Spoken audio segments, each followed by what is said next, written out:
Welcome to another episode of Potion Sword Run. I'm Original Seed, and today I'm going to be talking to you about grief. More specifically, Sony fanboy grief, and how they have to face the fact and come to realization that Bethesda Games, now owned by Microsoft Studios, will not be making an appearance on PlayStation consoles.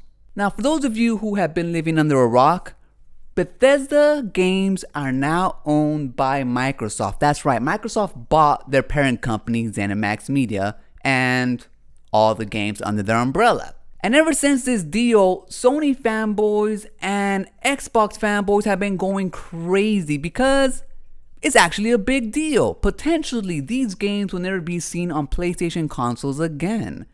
The first reaction was obvious shock. People were in disbelief on both sides, Sony fans and Xbox fans. But not only that, Sony fans were also in denial. Not necessarily in denial that Microsoft purchased Bethesda, but in denial that they would keep those games off of the PlayStation ecosystem. And they pointed out to Bethesda and PlayStation already having contractual agreements for certain games like Ghostwire Tokyo. So given that example, they figured that more deals would take place.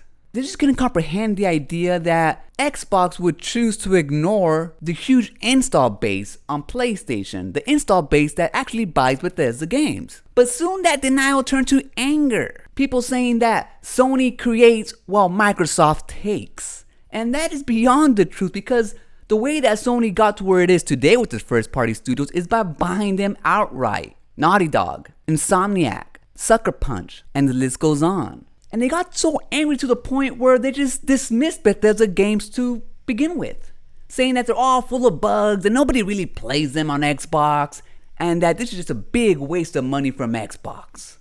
But soon that anger turned to bargaining. And then they started saying that no, they're gonna release these games on PlayStation because Microsoft doesn't want to lose all that money, all that fan base who play Bethesda games. And given that Phil Spencer came out and said that some games will be put on a game-by-game basis, they took that information and ran. Sony fans are hoping that Microsoft will just keep those Bethesda games on their consoles as maybe timed exclusives, or maybe just keep smaller titles exclusive to Gamepads while keeping bigger titles like The Elder Scrolls and Fallout as multiplats. Some Sony fanboys even suggesting that now that this big deal is made between Microsoft and Bethesda, it would make it easier for Game Pass to be put on PlayStation Network, something that I don't think is too far off of an idea. But they continue to say that after that is done, there'll be no reason to make Xboxes again, and that Xbox is actually looking to get out of the hardware business. Again, that is all wrong, because Phil Spencer came out and said that there's going to be future Xbox consoles because that is going to be the best ecosystem to play these games at. And that's where we're actually at right now. We're at the bargaining stage of this whole deal. Sony fans are trying to find little ways, little snippets here and there that suggest that Bethesda games are going to stay multiplat. But everything that we've seen, that is far from the truth. And now is a time that everybody, Sony fans, Xbox fans, need to realize that we're at the point where we have to accept the truth. What Microsoft owns, Sony cannot get. And those are words spoken by Bethesda founder Christopher Reever. And he continues, and I quote, The acquisition of Bungie acted as an important trigger for the success of early Xbox. Depending upon how soon Bethesda can prime the Microsoft pipeline, I suspect Microsoft is looking at their playbook and looking to repeat one of its best moves. If this strategy works, it will be a brilliant counter move against Sony. Users from around the world will be the ultimate beneficiaries of this deal. There are only a limited number of proven creators of AAA. What Microsoft owns, Sony cannot get.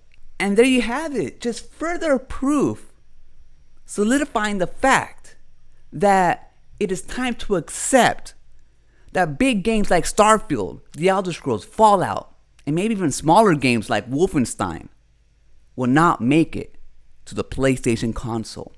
Yes, Microsoft is going to have to stick to the contractual agreements between Bethesda and Sony when it comes to Ghostwire Tokyo. But After that, the sooner you realize that the best place, and maybe the only place, to play Bethesda games is gonna be on Microsoft consoles. It's gonna be through Gamepads. It's not gonna be on PlayStation. Now that's gonna do it for this episode.